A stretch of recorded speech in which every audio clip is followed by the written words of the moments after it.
자, 그리고 이제 성령의 역사 중에 가장 많이 오해하는 것 중 하나가 방언이죠. 이 방언에서 어떤 것이 성경적 방언이냐?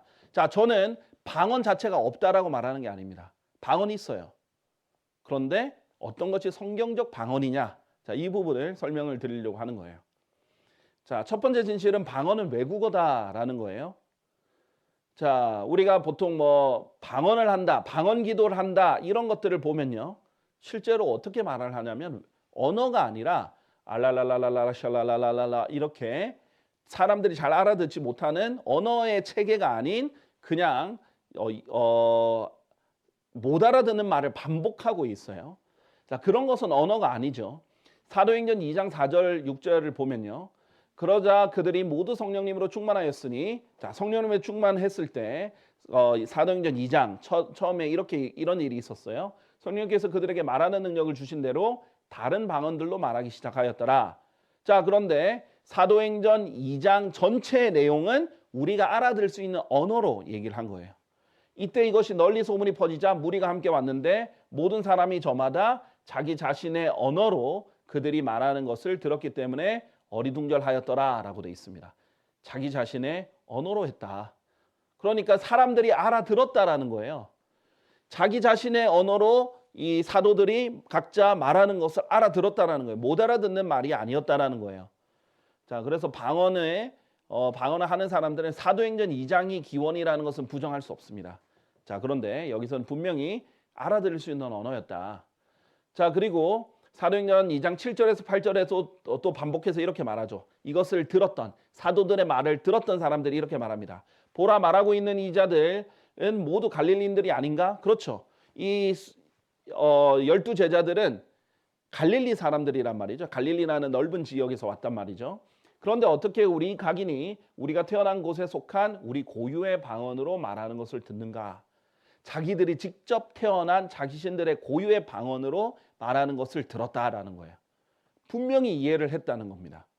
자, 성경에 보면 뭐 팔리, 메데, 엘람, 메소포타미아, 유대, 카파도키아, 폰투스, 아시아, 프루기아, 밤필리아, 이집트, 키레네, 근방에 있는 리비아의 여러 영역들, 로마, 유대교 개종자들의 방언, 크레타, 아라비아 등 수많은 지역에서 알아들을 수 있었다라는 겁니다. 자, 그런데 엘랄랄랄랄라 하면은 못 알아듣죠. 그거는 알아들을 수 있었던 것이 아니라는 겁니다. 자, 마태복음 6장 7절에 보면요. 오히려 너희가 기도할 때면 이교도들이 하듯이 헛된 반복들을 사용하지 말라라고 했죠. 그러니까 헛되게 계속 똑같은 말을 반복하지 말라는 거예요. 그게 이교도들의 특징입니다.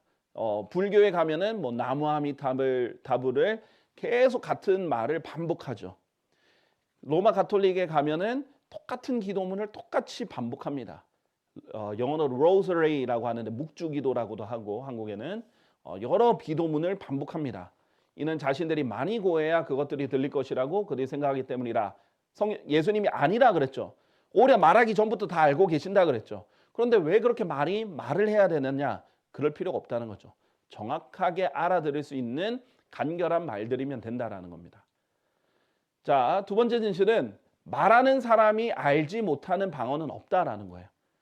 자, 이런 경우가 있어요. 내가 말해도 방언은 내가 말해놓고도 나도 모른다. 이렇게 말하고 주장하는 사람이 있어요. 왜냐하면 방언은 알지 못하기 때문이다. 아무도 알지 못하는 방언이다. 이렇게 주장하는 경우가 있어요. 그게 사실 개역 성경의 문제인데, 예를 들면 누군가 이렇게 말을 했다고 쳐요. 근데 실제로 이렇게 테스트해 본 경우가 있어요. 누군가 방언하는 것을 녹음을 했어요. 예시입니다. 이렇게 녹음을 했어요. 아무 뜻도 아니죠. 이것을 녹음을 해서 방언의 통역의 은사가 있다라고 하는 사람에게 들려줍니다. 자, 그러면 이 사람이 이렇게 설명을 해줘요. 진짜 길게 설명을 해줘요. 똑같이 녹음한 것을 또 다른 방언의 통역의 인사에 있다는 사람에게 알려주면 전혀 다른 말을 합니다. 그러면 근데 10명이면 10명 다 다른 말을 한다는 거예요. 다 틀린 거죠. 그럴 수 없는 거죠. 그리고 말한 사람은 자기는 무슨 말인지 몰라요. 이런 방언은 없다는 거예요. 그건 개역 성경의 폐해예요. 자, 보세요. 고린도전서 14장 2절에 보면 이는 알려지지 않은 어떤 방언으로 말하는 자는 사람들에게 말하는 것이 아니라 하나님께만 하는 것이기 때문이니 자 여기서 이것도 우리가 하는 방언은 하나님께만 하는 거야. 이 부분을 잘못 인용해서 그렇게 하는 거거든요. 자 내가 청중에게 지금 고린도전서 14장의 문맥은 지역 교회 안에 있는 것을 말하는 거예요. 고린도전서 14장에 보면 교회와 회중이 계속 나옵니다. 청중에게 알려지지 않은 어떤 방언은 언어라는 뜻이니까요. 그것도 좀 더 구체적으로 각각의 태어난 고유의 언어를 말할 때 방언이라고 합니다. 자, 그래서 예를 들면 제주도 방언 하면은 제주도 고유의 언어잖아요. 근데 진짜 제주도 방언을 하면 여기 앉아 있는 분들 중에 알아들을 사람이 얼마나 되겠습니까? 그렇죠? 그래서 외국어를 쉽게 얘기해서 들어보면요. 이 회중에게 알려지지 않은 외국어로 말하는 자들에게 내가 예를 들면 지금 제가 아랍어로 얘기를 만약에 설교를 해요. 그러면 지금 여기 회중에게 말하는 게 아니라는 거예요. 왜? 회중이 못 알아들으니까. 회중에게 알려져 있지 않으니까. unknown tongue이에요. unknown tongue은 알려지지 않은 거지. 알 수 없는 방언이 아닙니다. 알아듣는 자가 없는 게 아니에요. 자, 여기서도 방언이라고 말을 했는데 뭐가 없어요? unknown tongue이 없어요. 개역성에서 빠진 거죠. 알지 못하는 방언이 아니라 알려지지 않은 방언이에요. 개역성에 또 알 수 없는 방언이라고 하거든요. 사람이 알 수 없는 방언이 아니라 충분히 알 수 있는 언어인데 그 회중에게 알려지지 않은 것뿐이에요. 그렇게 말하는 자는 사람들에게 말하는 것이 아니라 하나님께만 한다는 거예요. 왜? 아무도 회중이 못 알아들으니까 하나님은 다 알아들으시잖아요. 제가 아랍어로 하든 스페인어로 하든 독일어로 하든 하나님은 다 알아들으시잖아요. 하나님께만 하는 거고 사람들은 못 알아듣고 여기 회중은 못 알아들기 때문에 회중에게는 말하는 것이 아니라는 거예요. 그 지역교회에 있는 사람들에게. 아무도 지역교회에 있는 이 회중에게 회중 중 아무도 그를 이해하지 못하기 때문이지 그를 이해할 수 없는 사람이 전 세계에 없다는 말이 아닙니다. 고린도전서 14장은 지역교회에 그 회중 가운데 아무도 그를 이해하지 못하는 거예요. 왜냐하면 회중에게 알려지지 않은 어떤 외국어를 제가 말을 하는 거니까. 자, 그런데 중요한 거는 고린도전서 14장 2절에서 이걸 얘기할 때 바울은 자기가 말하는 방언, 자기가 말하는 외국어를 알아들을 수 있었습니다. 자기가 무슨 말을 하는지 알고 얘기를 한답니다.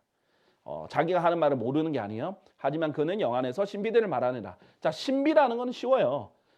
개역 성경에서는 이것을 비밀이라고 말함으로써 이것을 아무도 알 수 없는, 알면 안 되는 걸로 이렇게 됐거든요. 그게 아니에요. 신비는 아주 신비롭고 이해하기에 참 신비로운 거지만 알려야 되는 것들입니다. 자, 그래서 성경에 경건의 신비는 위대하도다 이렇게 얘기를 했죠. 그러면서 경건의 신비가 뭐예요? 하나님께서 육체로 나타나셨다. 성육신의 신비예요. 이거는 너무 신비로워요. 하나님이 어떻게 인간으로 태어나십니까? 근데 이것을 말하면 안 되는 비밀이 아니에요. 그것은 알려야 되는 거예요. 정말 신비롭지만 알려야 되는 거예요. 자, 그런데 개역 성경에서는 디모데전서 3장 16절을 경건의 신비가 아니라 경건의 비밀이다 라고 했죠. 비밀 아닙니다. 비밀은 하나님께서 조용히 해, 너만 알고 있어 해야 되는 것이고요. 신비는 알려야 되는 것입니다. 그래서 성경에 보면 아마 이 영상을 보는 분들 중에 신비들을 성경에 7 신비들이 있다라는 걸 잘 모르는 분들도 있을 거예요. 언젠가 기회가 되면 7 신비들에 대해서 말씀드릴 겁니다.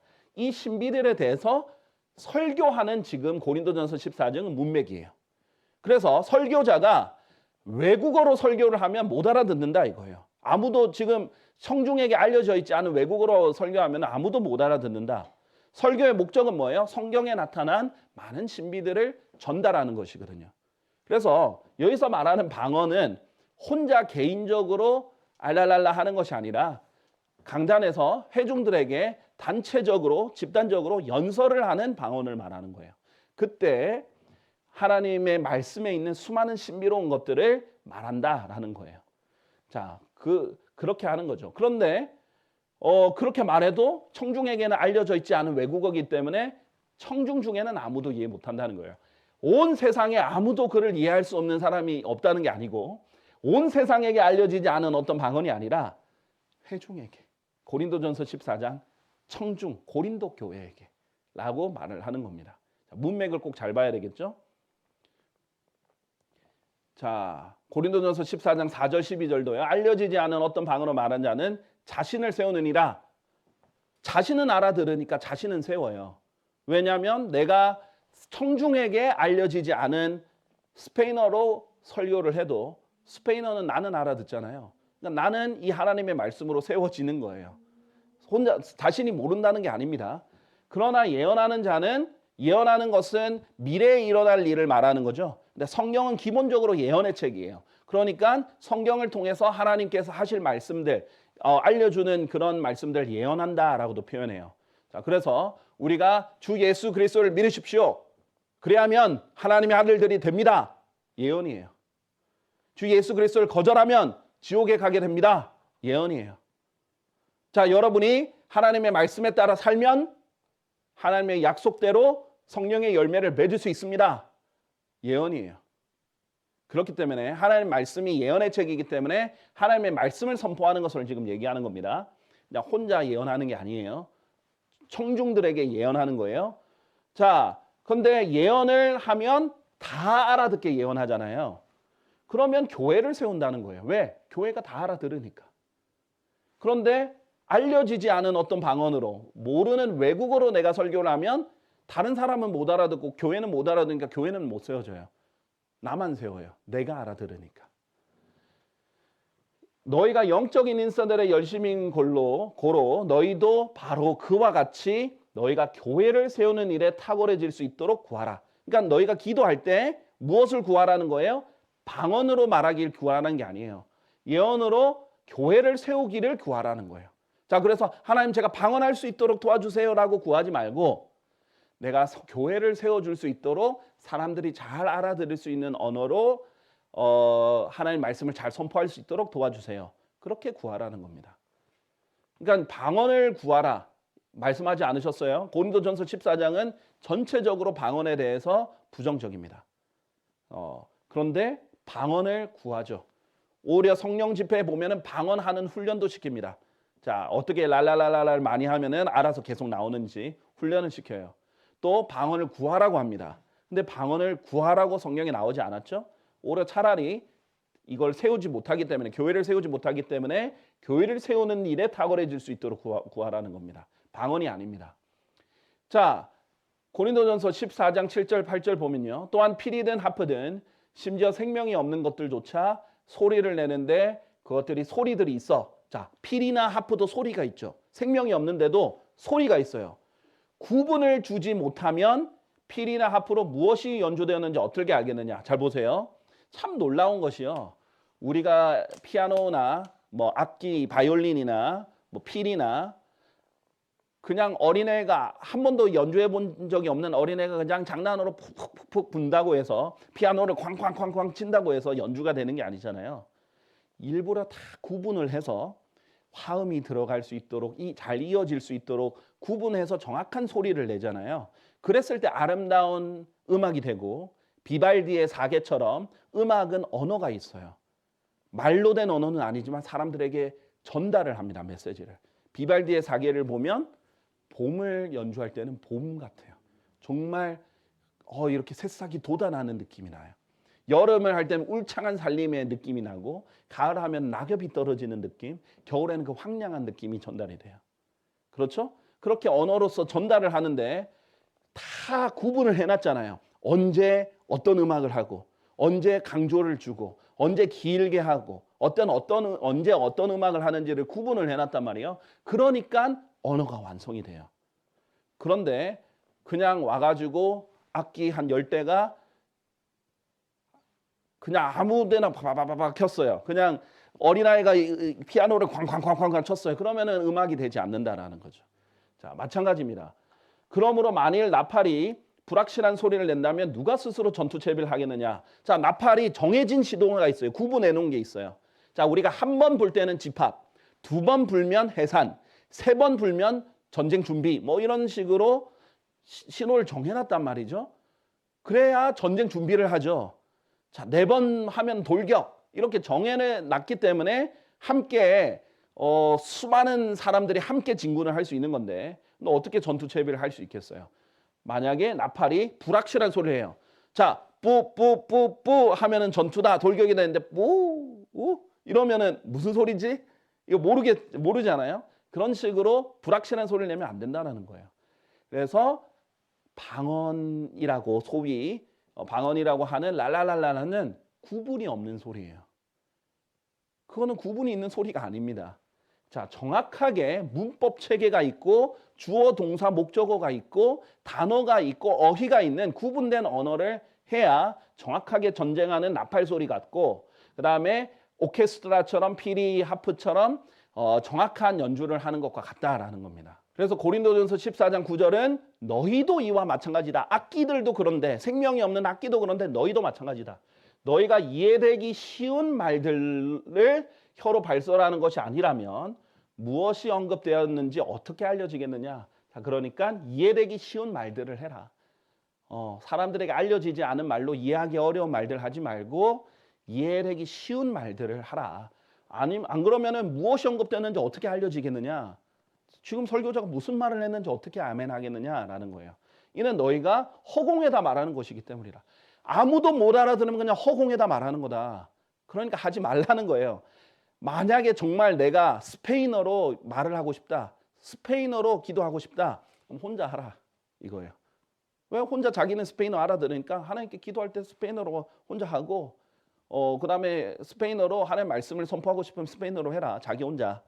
아니면 알아듣는 사람에게 해라. 그게 아니면 회중에게는 못 알아듣는 말로 사람들을 그냥 가만히 멍하게 있게 하지 말고 알아들을 수 있는 말로 하라 이거예요. 왜? 고린도 교회는 수많은 사람들이 다양한 언어를 쓰는 사람들이 왔기 때문이에요. 자, 그러니까 외국어 자랑하지 말라. 외국어 자랑하지 말고 그냥 알아들을 수 있는 언어로 해라 라는 거예요. 안 그러면 허공에다 말하는 것이다. 다 부정적으로 얘기하죠. 그러니까 성경이 계속 얘기하는 겁니다. 고린도전서 14장이 방언을 가장 자세히 알려주는 장인데 다 부정적이에요. 세상 속에 아주 많은 종류들의 음성들이 있으며, 그렇죠, 또 있겠지만 그것들 중 의미가 없는 것은 하나도 없느니라. 다 의미가 있잖아요. 단어 하나하나 의미가 있잖아요. 나, 너, 책상, 의자 다 의미가 있는 단어잖아요. 의미 없이 랄랄랄라 하는 거 아니에요. 랄랄랄라에는 의미가 없어요. 의미가 있다. 그러므로 만일 내가 그 음성의 의미를 모른다면 나는 말하는 자에게 야만인이 될 것이요, 말하는 자는 나에게 야만인이 될 것이다. 그러니까 서로 야만인이 되게 만들고, 야만인이라는 게 바보 같은 사람, 좀 미개한 사람 이런 의미가 있거든요. 서로 그렇게 야만인이 되게 만들지 마라 라는 거예요. 음성을 모르는 것을 전하지 마라 라는 겁니다. 이는 만일 내가 알려지지 않은 어떤 방언으로 기도한다면 나의 영은 기도하고 있어도 나의 이해하는 것은 열매 맺지 못하느니라 라고 얘기합니다. 자, 무슨 말이냐면 내가 알려지지 않은 어떤 방언으로, 회중에게 알려지지 않은 거예요. 회중에게 알려지지 않은 방언으로 기도해. 제가 만약에 갑자기 자, 우리 기도합시다 하고 영어로 스페인어로 기도해요. 그러면 나의 영은 기도를 계속 하고 있어요. 그런데 나의 이해하는 것은 내가 지금 이해하고 말을 하는 거잖아요. 내가 이해 못하는 게 아니에요. 내가 이해하는 거예요. 나의 이해하는 것, 그 내용은 열매를 못 맺는다는 거예요.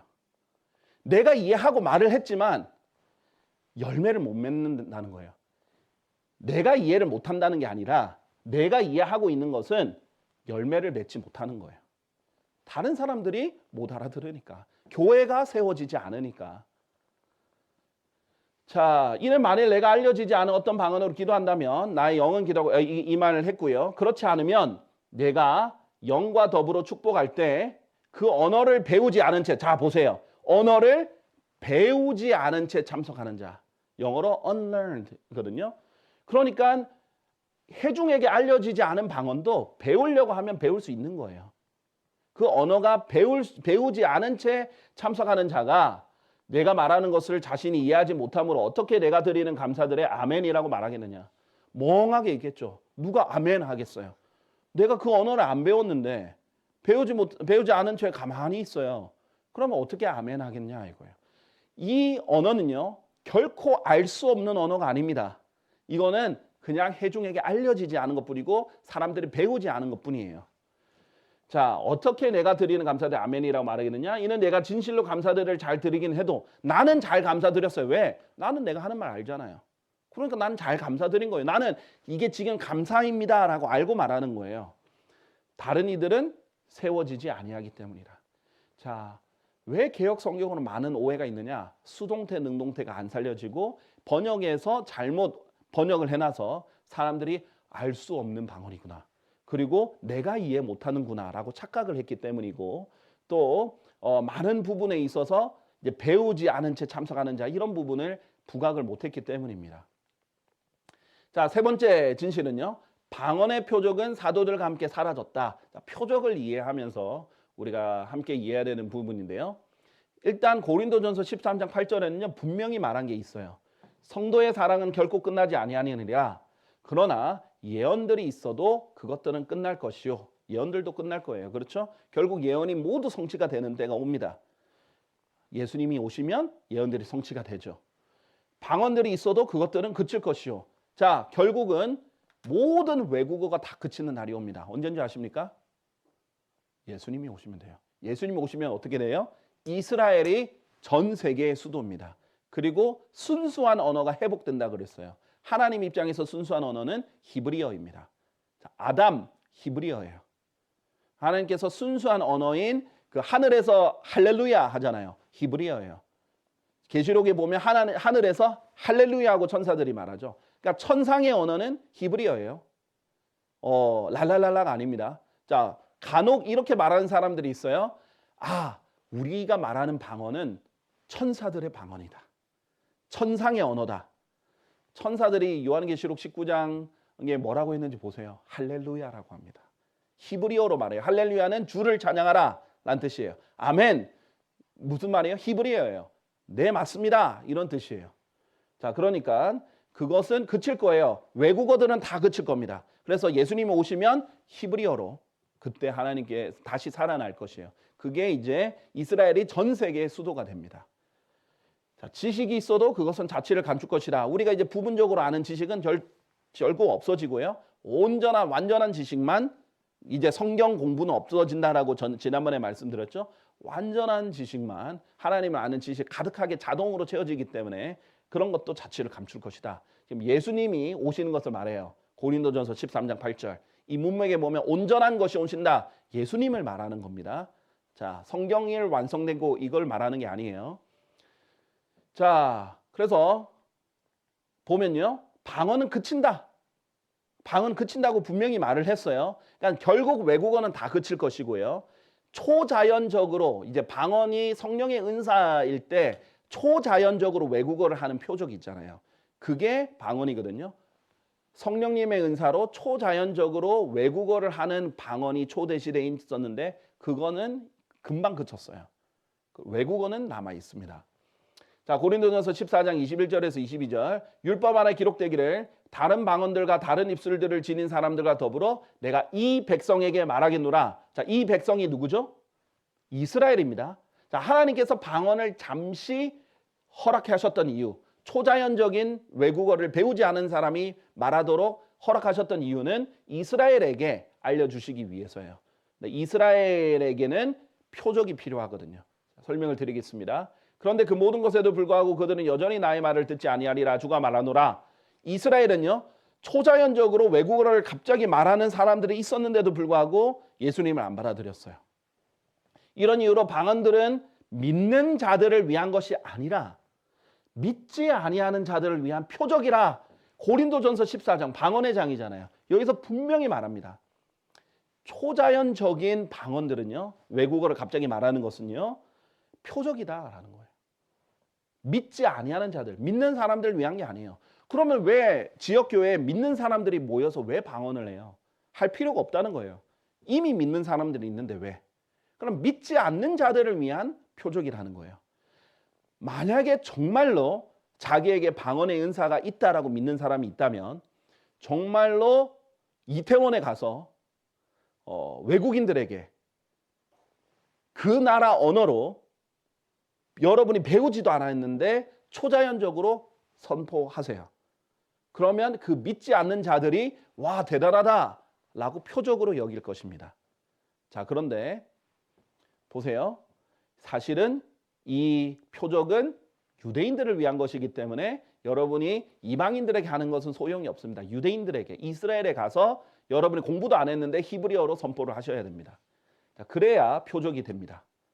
그러나 예언하는 것은 믿지 않는 자들을 위한 것이 아니라 믿는 자들을 위해 적합한 것이라. 우리가 왜 지금 성경을 펴고 강단에서 하나님의 말씀을 선포해요? 하나님의 말씀을 선포하면 기본적으로 예언이라고 했죠.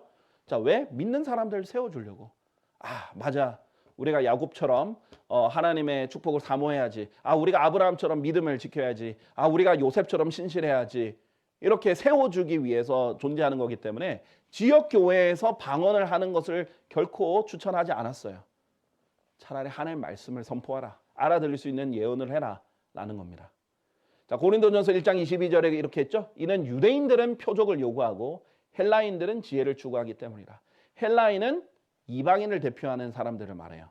자, 그렇기 때문에 유대인들이 표적을 요구하기 때문에 유대인들에게, 믿지 않는 유대인들에게, 자, 믿지 아니한 자들을 위한 표적을 했죠. 믿지 않는 유대인들을 위한 표적으로 초기 교회 시대에 잠깐 있었어요. 그런데 어떻게 됐어요? 유대인들이 민족적으로 거부합니다. 예수님을. 이스라엘에서도 거부하고 소아시아에서도 거부하고 유럽에서도 거부하고 그 당시 세계의 중심이었던 로마에서도 거부하고, 그래서 사도행전 28장이 바울의 사역이 끝난 게 아닌데도 28장이 거기서 끝납니다. 28장 읽어보세요. 유대인들이 로마에서도 거부합니다. 자, 그래서 민족적으로 아예 예수님을 거부하니까 하나님이 이제 유대인들을 안 다루세요.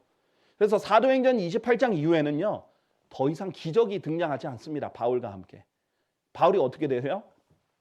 자기 트로피무스라는 동료가 있었는데 아파서 치유를 못하니까 밀레툼이라는 곳에 남겨두었다. 디모데라는 자기 자식 같은 사역자가 있었는데 디모데가 자주 앓는 위장병이 있었는데 그 위장병을 치유 못해줬어요. 어떻게 됐어요? 그러니까 이걸 위해서 포도즙을 쓰라. 조금씩 써라. 이용하라. 사용하라. 이렇게 얘기했죠. 자, 치유의 은사가 사라진 거예요. 왜? 치유나 이 방언 같은 경우에는 초자연적인 것이었거든요. 초자연적인 것은 표적입니다. 아, 놀라운 기적이 일어났구나 하고는 표적이에요. 이 표적은 유대인들을 위한 거예요. 믿지 않는 유대인들, 예수님을 믿지 않는 유대인들을 위해서 그 표적을 한 것이지, 이방인들은 보지 않고 믿는 사람들이에요. 그래서 히브리서에서 보면은 우리는 믿으면 뭐예요? 보이지 않는 것들에 대한 증거고 또 그것에 대한 실체라고 했어요. 자, 그렇기 때문에 우리는 믿음으로 살아가지 보이는 것으로 살아가지 않습니다. 자, 그런 부분들 성경에서 말한 거죠. 자, 성령의 은사가 고린도전서 12장에서 14장, 에베소서 4장, 로마서 12장 이 세 군데에서 목록이 나옵니다. 자, 그런데 방언의 표적은요, 딱 고린도전서에서만 나와요. 이게 고린도 교회의 특징이었기 때문입니다. 자, 에베소 4장, 로마서 12장에는 이 부분들이 없었죠. 왜 그러냐? 사도행전 18장 왜 그러면 고린도 교회에 유독 방언의 표적이 있었는가? 그런 다음에 그가 거기를 떠나 유스투스라는 이름으로 불리며 하나님을 경배하는 어떤 사람 한 명의 집안으로 들어갔더라. 그의 집은 회당과 바짝 붙어 있었더라. 자, 유스투스라는 사람 집에 들어갔는데 그 집이 회당과 바짝 붙어 있었어요. 그리하여 회당의 최고 지리자인 크리스푸스가 그의 온 집과 더불어 주를 믿었더라. 놀라운 일이 일어났어요. 바울에겐 굉장히 고무적인 일이 일어났습니다.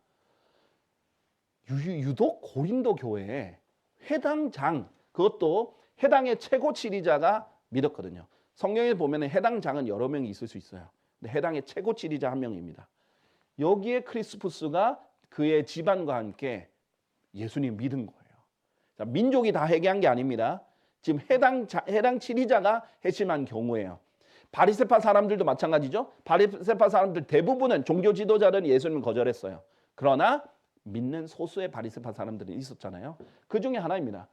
해당 최고 지리자 웬만하면 안 받아들였을 텐데 너무나 감사하게 크리스푸스가 주를 믿었어요. 그 집안과 함께. 이어서 말씀을 들은 고린도인들 중 많은 이들이 믿고 침례를 받았더라. 자, 그래서 유대인들에게 효과적으로 복음을 전할 수 있는 곳이 고린도 교회였어요. 왜냐하면 이 유스투스라는 이름으로 불리는 사람 집이 해당과 바짝 붙어 있었죠. 해당 치리자와 가족이 구원을 받았죠. 자, 그러니까 이 사람들에게 복음을 전하려면 유대인들은 표적을 구하니까 이스라엘 사람들은요 시작부터 표적으로 시작했어요. 민족적으로 어떻게 태어났느냐? 자, 야곱의 자손들을 이스라엘 사람들이라고 하잖아요. 이집트로 들어가고 난 다음에 민족이 커졌죠. 그래서 민족이라고 드디어 불릴 수 있을 만큼 커졌습니다.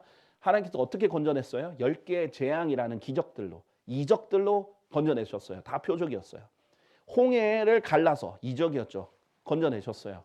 자, 그리고 40년 동안 광야에 돌면서 하늘에서 만나를 보이셨어요. 바위에서, 반석에서 물을 내셨어요. 자, 다 그런 기적들, 표적들로 하나님께서 이 이스라엘 인도하셨고, 이스라엘이 약속의 땅 들어가고 나서도 하나님께서 예언자들을 보내셨는데 이 사람이 예언자인지 어떻게 합니까? 표적을 보여주셨어요. 엘리사, 엘리야 이런 사람들로 표적을 보여주셨습니다. 자, 그래서 유대인들에게는 자기들 구약의 전통이 있기 때문에 표적을 보여줘야 믿어요. 근데 이방인은 그런 전통이 아니에요. 하나님께서 그렇게 안 다루셨어요. 하나님께서 성경을 믿는 믿음으로 구원하셨어요. 그래서 성경에 있는 수많은 증거들로 믿게 하신 거예요. 보이지 않는 것을 믿는 것이 이방인의 특징입니다. 자, 그래서 고린도 교회에 유독 방언의 표적이 등장합니다. 자, 이런 것을 좀 이해를 해야 되겠죠. 성령 충만의 특징은요. 사도행전 2장에만 성령 충만해서 방언을 말했다라는 표현이 딱 한 번 등장하고요. 그 이후로는 성령 충만의 특징은 하나님의 말씀을 담대하게 전하는 겁니다. 자, 한 번 일어났던 것을 모든 것을 일반화를 시켜서 법칙으로 만들 수 없어요. 초기에 그렇게 한 번 태어날 때 그렇게 한 겁니다. 교회가 시작이 될 때 그렇게 한 거고요. 그 다음부터는 성령님으로 충만하면 담대하게 하나님의 말씀을 전하는 것이 우리 성령 충만의 증거지, 그게 성령님의 역사지 방언을 말하는 것이 아니었다라는 거예요. 그래서 고린도후서 12장 12절은 이런 표적들을 누가 했냐? 주도적으로 사도들이 했다. 그러니까 사도의 표적들이라고 불린 거지 그냥 일반 성도의 표적이 아닙니다. 성도의 표적들이 아니라 사도의 표적들이에요. 그래서 주로 사도들이 유대인들, 믿지 않는 유대인들에게 자신들의 권위를 입증해 주고 그 다음에 자신들이 전하는 메시지를 입증하기 위해서 보여준 것입니다. 그래서 아까 말씀드렸죠. 디모데전서에 보면 너의 위장과 자주 앓는 너의 질환들로 인하여 이 질환들이 있었는데 디모데를 치유해 주지 못했어요. 사도행전 28장 이후에는 하나님께서 유대인들을 안 다루기 시작하셨거든요. 디모데후서 4장 20절 에라스투스는 고린도에 거하였으나 트로피모스는 아파서 내가 밀레툼에 남겨두었느니라. 지금 죽기 직전이잖아요. 바울이 트로피모스를 치유를 못해가지고 아파서 남겨둘 수밖에 없었다라는 것을 얘기를 합니다. 방언의 표적은 사도들과 함께 사라진 거예요. 특히 사도의 표적이기 때문에 이 주요 사도들이 사라지면서 없어졌고 주 목적은 유대인들이기 때문에 유대인들을 다루시는 것을 하나님께서 멈추면서 사라졌습니다. 자, 그리고 네 번째 진실은 천상의 방언은 히브리어다. 천상의 언어는 랄랄랄라가 아니라 히브리어다라는 거예요. 제가 말씀드렸죠. 내가 사람들의 방언들과 천사들의 방언대로 말할지라도 성도의 사랑이 없으면 나는 소리내는 금관악기나 울리는 심벌처럼 되느니라 라고 했어요. 꽹과리가 아니죠. 심벌과 꽹과리는 달라요. 자, 그 다음에 피리가 아니에요. 금관악기를 총체적으로 말하는 거예요. 자, 고린도전서 13장 1절에 보면 사람들의 방언들이 있고 천사들의 방언들이 있다라고 했어요. 자, 사람들의 여러 언어가 있죠. 근데 천사들은 히브리어를 말합니다. 그런데 이 구절을 가지고 너희가 못 알아듣는 거는 내가 천사들의 방언들을 해서 그래. 내가 천상의 언어를 해서 그래. 라고 하는 사람이 있는데 그렇지 않습니다. 제가 말씀드렸다시피 히브리어로 하늘에서 말한다고 했죠. 우리 사도행전 26장에 보면은 바울이 자신의 간증을 하잖아요. 어떻게 하나님이 자기에게 나타났는지 그 얘기를 할 때 히브리어로 예수님께서 말씀하셨다. 사울아 사울아 어찌하여 너는 나를 박해하였느냐. 사도행전은 헬라어로 기록됐는데 하나님께서는 히브리어로 말씀하셨다는 거예요. 그리고 요한계시록 19장에 보면 그리고 이 일들이 있은 후에 내가 하늘에 있는 많은 백성의 커다란 음성을 들었으니 이같이 말하였더라. 할렐루야. 할렐루야. 히브리어로 말한다는 거예요. 할렐루야. 아멘 할렐루야. 자, 그렇게 될 것을 믿습니다. 주를 찬양합니다. 이렇게 얘기했는데 히브리어로 기록을 합니다. 자, 그래서 어떻게 했어요? 하나님께서 마지막 때에 다 이 심판 모든 민족들을 모아서 왕국들을 결집시켜서 하나님의 분노를 쏟고 그런 심판을 다 하고 나면 아마겟돈 전쟁이 다 끝나고 나면 이는 그때 내가 백성에게 한 순수한 언어를 돌려줄 것이다 라고 했어요. 히브리어가 다시 회복이 완전히 돼요. 지금 히브리어는 부분적으로만 회복됐다라고 했죠. 그 지금 현대 히브리어는 고대 히브리어가 아닙니다. 동일한 히브리어가 아니에요. 자, 그렇기 때문에 사어입니다. 고대 히브리어는 사어고 예수님이 오실 때만 이 순수한 언어가 돌아올 수 있습니다. 그래서 창세기 11장 1절에 보면 원래는 뭐예요? 하나의 언어와 하나의 구어가 있었잖아요. 하나의 language와 하나의 speech가 있었어요. speech는 말로 하는 언어고 그다음에 이거 하나의 언어는 language는 통괄적인 거예요. 자, 그러니까 뭐예요? 문자만 하나였던 게 아니라는 거예요. 예전에 우리나라는 훈민정음이 만들어지기 전에는 뭐였어요? 문자는 중국 문자를 쓰면서 한자를 쓰면서 말은 한국어라는 다른 언어를 했잖아요. 그게 아니라 문자도 하나고 말도 하나였어요. 무슨 말이에요? 방언들이 없었어요. 제주도 사람 따로 말하고 부산 사람 따로 말하고가 없었다라는 거예요. 다 똑같은 말로 했다는 거예요. 그러니까 다 알아들었고 다 문자로 연결이 되었다라는 겁니다. 그때로 돌아갑니다. 지금 방언들은 곧 그칠 겁니다. 예수님이 오시면 그칠 거예요. 자, 그래서 교회에서 알려지지 않은 방언을 하지 말라는 거예요. 자, 알지 못하는이 아니라 이거는 수정할게요. 알려지지 않은 방언을 하지 말라는 거예요. 그러므로 만일 교회 전체가 한 곳으로 함께 모여 모두 방언들로 말할 때 그 언어를 배우지 아니한 자들이나 믿지 않은 자들이 들어온다면 그들은 너희가 미쳤다고 말하지 않겠느냐라는 거예요. 자, 방언 자체는 믿지 아니하는 사람들을 위한 표적이라고 했잖아요. 그런데 교회 전체가 100명, 200명, 300명이 전체 모여가지고 각자 다 다른 나라 외국어로 얘기하고 있으면 믿지 않은 자가 와가지고 미친 거 아니야? 이렇게 하겠죠. 자, 12사도가 처음에 방언할 때도 뭐라고 그랬어요? 와, 너 취했구나. 이렇게 얘기를 했단 말이에요. 자, 그런데 하물며 몇백 명이 이렇게 말하면은 얼마나 사람들이 뭐라고 하겠어요.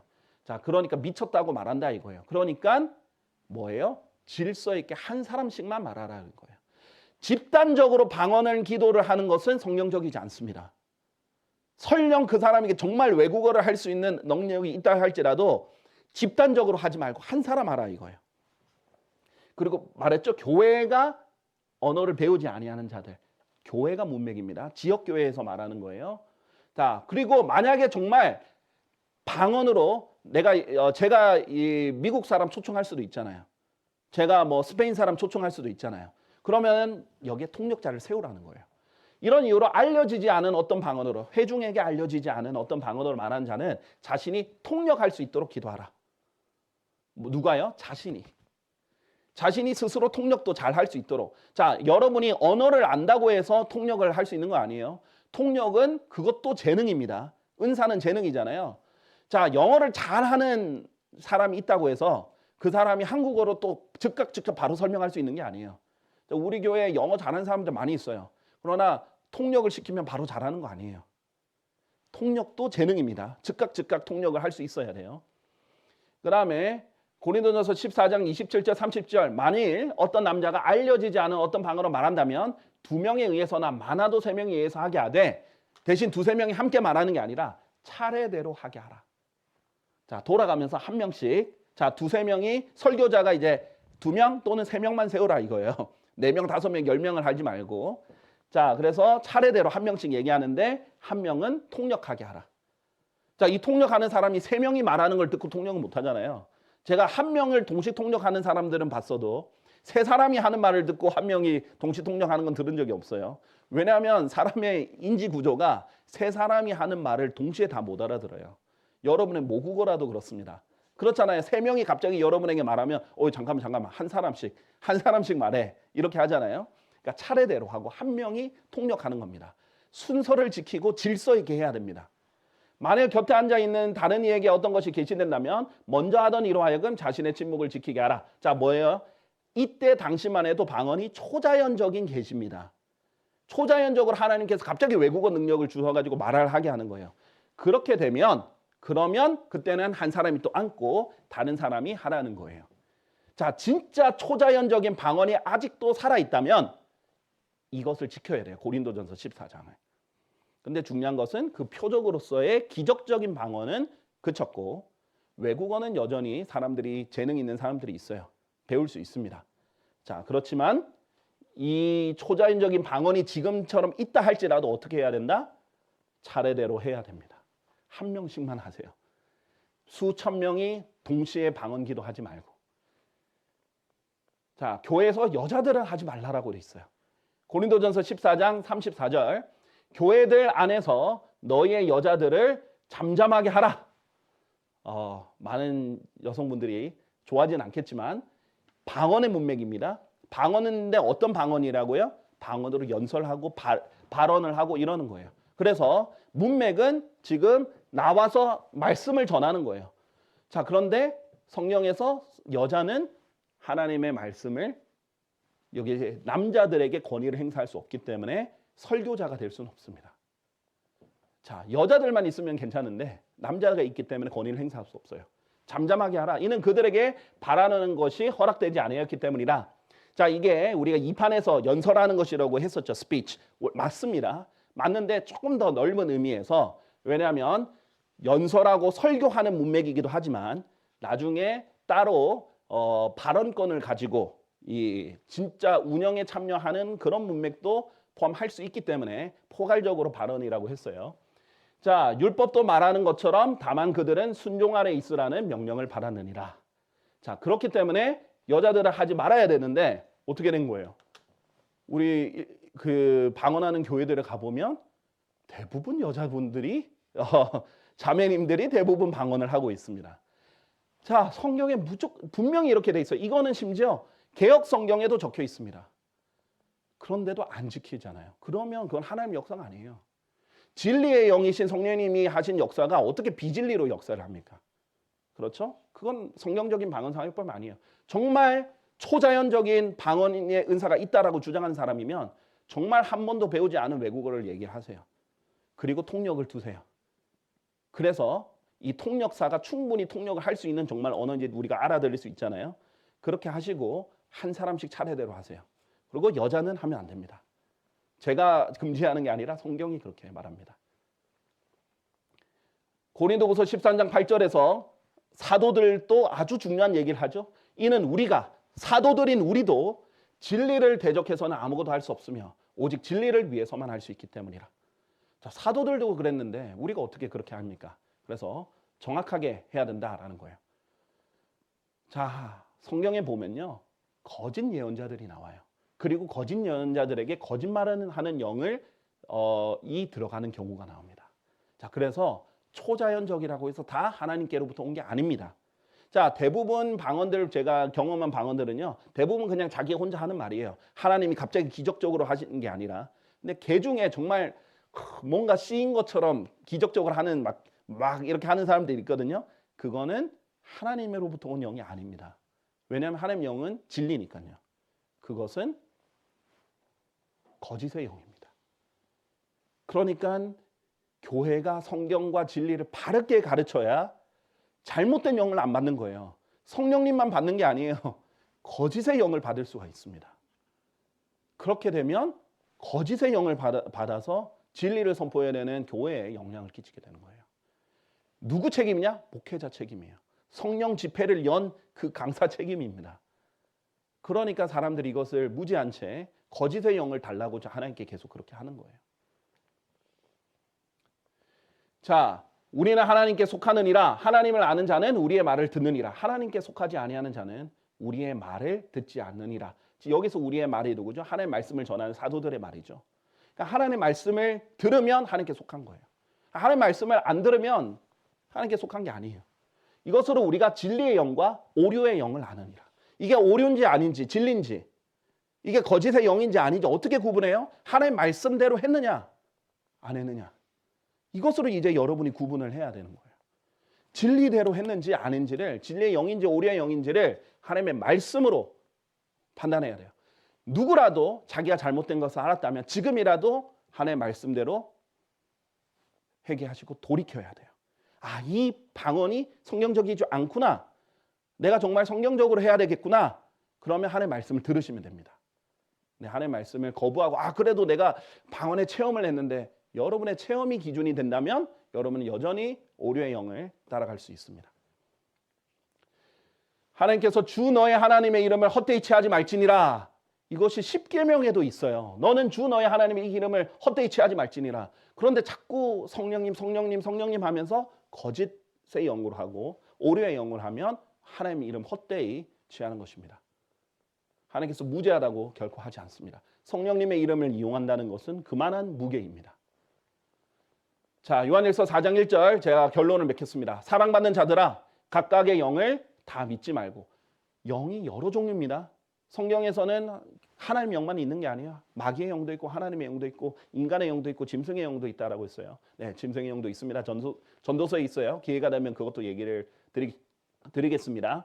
자, 결론을 맺겠습니다. 각각의 영을 다 믿지 말고 오히려 그들이 하나님께 속해 있는지 그럼 진리대로 해야 되죠. 영들을 시험하라. 반드시 테스트하세요. 여러분이 시험하지 않고 속는 것은 여러분의 책임이 됩니다. 자, 저 사람이 이제 목사라고 하니까 무조건 믿지. 그러면 안 돼요. 하나님의 말씀으로 시험을 해야지 사람을 믿으면 안 됩니다. 이는 많은 거짓 예언자들이 세상 속으로 나갔기 때문이다. 여러분이 올바른 은사가 무엇이고 올바른 성령의 역사가 무엇인지 또 하나님의 말씀으로 알았기를 바랍니다. 감사합니다.